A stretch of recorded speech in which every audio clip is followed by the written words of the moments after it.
everyone, and happy belated Mother's Day to all of you wonderful mothers out there. And I want to especially say happy Mother's Day to all of the alienated mothers out there. All of you are amazing mothers. Don't you ever doubt that. And in time, your children will realize how very lucky they are to have you as their mother. So happy belated Mother's Day to all the mothers who watch this channel. Today, we are going to be talking about narcissistic rage. What is it? And what are the top 3 reasons narcissists rage? So first, it's important to understand that not all narcissistic rages are equal, and they can look very different depending on the type of narcissist they are. So for example, and like in my case, if you are talking about an overt or malignant narcissist, their rage can be flat out terrifying. You have to sit there while they scream at you, throw things at you, get up in your face so close they spew spit in your face, telling you how worthless you are. And those types of rages can differ in length and intensity. Covert narcissists also rage, but in a very different manner. They may stop communicating with you or literally act like you don't exist.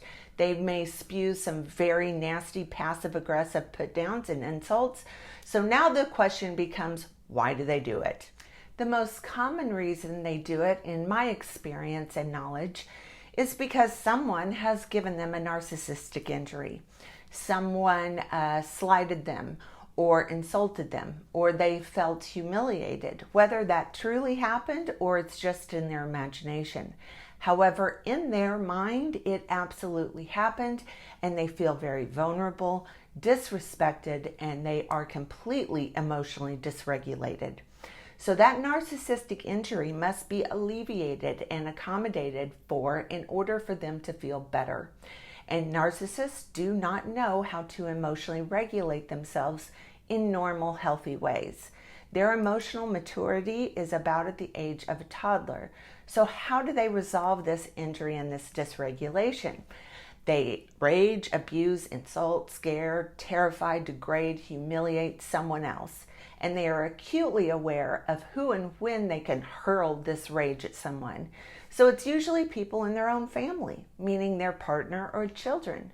I can remember my father raging at me from as early as I can remember, and being subjected to this rage causes all kinds of damage and destruction to the victim's mental health.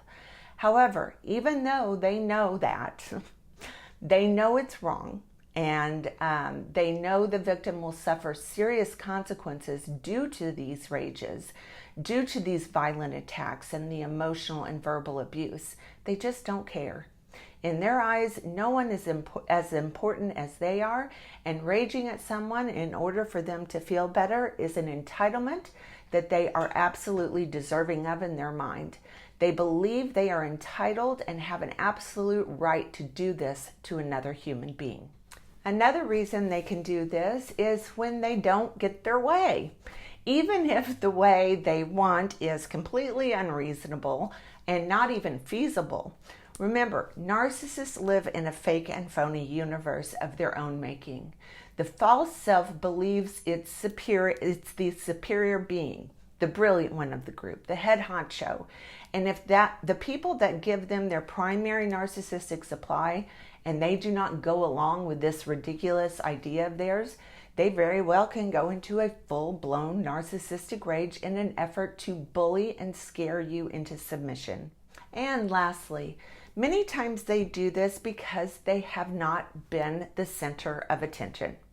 So for example, narcissists are known for ruining special events, birthdays, Christmases, vacations are always ruined by the narcissist for one simple and ridiculous reason.